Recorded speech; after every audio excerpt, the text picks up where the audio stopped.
Hi, good people. My name is Celina Njoki. I go under the alias Browngalnessa. Yes, and I currently work for Ghetto Radio 89.5 as a radio presenter, radio host, and a producer.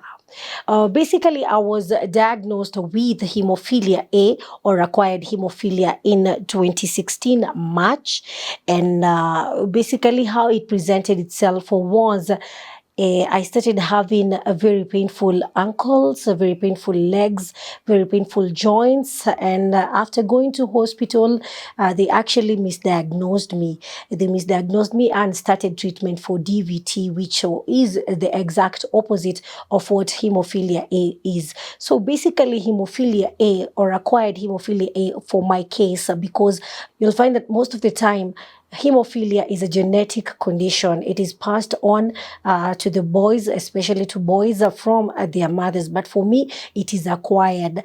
That means that it's an autoimmune disorder. My blood, or my white blood cells rather, yes, they feel like factor 8 because that is what is missing in hemophilia A, acquired hemophilia A. The factor 8 is like eaten, or rather is done away with by my white blood cells. So that is what basically happens in acquired hemophilia A. Yes, my blood system, or my white blood cells, my immune system, it's up. It's up the factor 8 in my bloodstream. So you find that I have very low clotting chances when it comes into a bleed. So basically, in 2016, when they diagnosed me with a DVT, at first, I contacted hematologist by the name Dr. Davi, who came in and started running tests because they could not find any clots in my blood, but then they could see a lot of bleeding. So the hematologist actually recommended that we do tests. We did cancer markers, the Diamonds test, and when we did the clotting time test, that is when the doctor now realized that I had a clotting factor problem and diagnosed me with acquired hemophilia A.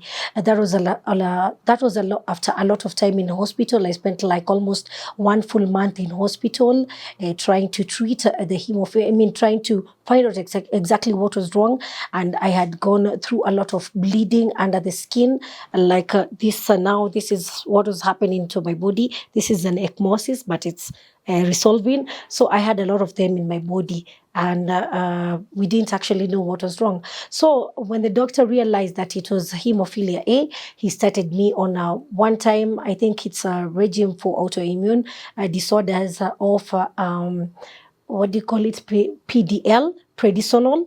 Yes, he started me off with prednisone, and I had to go for reviews each and every other week.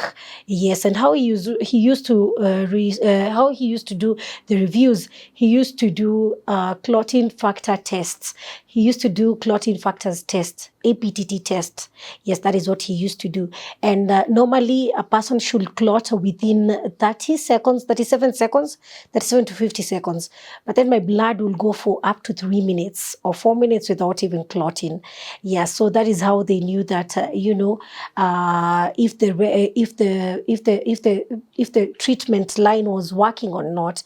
And then after like 3 months, the treatment line was not working, and I actually had gained a lot of weight through because of using the prednisone. And he started me on the second line of treatment, which was chemotherapy. Yes, and chemo is such a monster. So I did chemo for 1 month, and still it resolved just a little bit. And I started coming into terms with living with hemophilia. I had actually not realized or not known about the Hemophilia Society of Kenya, but I have a very strong support system that includes my auntie Cynthia, who at one time shared my condition in her church when she was requesting for people to pray for me. And one of the parents or one of the colleagues or one of the person that they worship with is a member at the Haemophilia Society of Kenya. And she actually shared with her, and she told her there's a society for people with hemophilia, and if your daughter can join or if your niece can join, it's gonna be good for her. Well, I started off well, but I was not very serious. Let me just say the truth. I was not very serious with, things that were happening at the society or even in the group at the society until the second time I met Dr. Kibet through an interview with one of my colleagues who wanted to share my story. And I met Dr. Kibet at Kenyatta National Hospital. Dr. Kibet is also a hematologist. And, he started taking me through what I could do and how I could join the society. But I was still not serious until 2020 when I got pregnant against the doctor's orders. Yeah, because my hematologist had told me not to get pregnant. I got pregnant because I thought 4 years have passed and, already the chemotherapy in me was over. So I thought he was telling me not to get pregnant because of the chemo. I had not realized the importance, or rather, I don't realize the seriousness of bleeding when it comes to giving birth. I had not seen the seriousness in that. And while I was visiting the hospitals for clinics when I was pregnant, one doctor actually put me on a very high risk category in pregnancy, and I didn't like that. So I changed the hospital to another hospital where I started going out for now my clinics. I went for the clinics up to 6 months when things started getting messy, and things started getting really messy. Yeah, because I started discharging like just water. I used to discharge a lot of water from time to time. And when I went to hospital, they will check and they will see that things were okay. Until one Friday, when I went and, the doctor said, this one is not going to go home.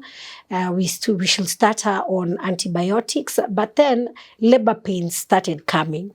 When the labor pains started coming, and you see, I'm 6 months into the pregnancy, when labor pains started coming, the doctor recommended that I go to an institution or a facility where they had an ICU, because having a blood condition or blood clotting condition will not be good. If it will not be safe for me to be in an institution or to give birth in an institution where there was no ICU. So I went to Kijabi Hospital, where, as usual, people didn't know a lot about hemophilia, especially for women.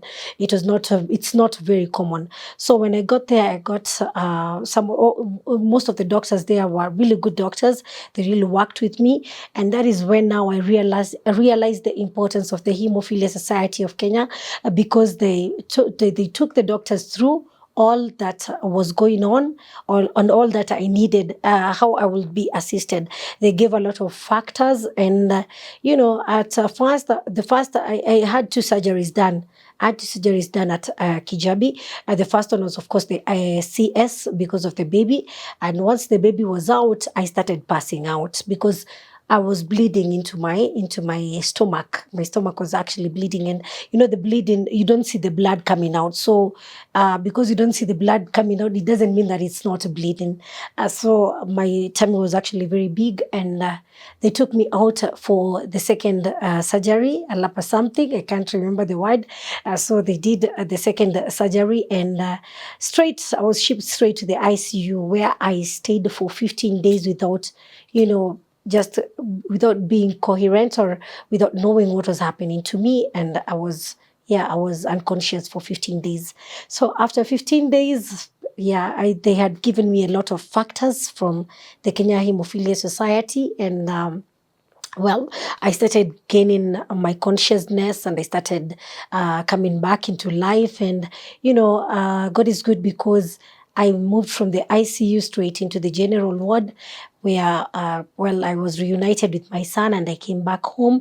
And that is when I started now my journey with the Haemophilia Society of Kenya, getting treatment or getting the factors from Haemophilia Society of Kenya. And up to now, I cannot complain. And it's been actually a very good journey because there's no way or there's no time that I've ever asked for clotting factors na zikakuwa haziko. All the time we get help from the Haemophilia Society of Kenya. I am trying to cope and living one day at a time. Yes, and taking care of myself, of course. A blood-rich diet is what I take most of the time. I have enough supplements also to supplement for my blood.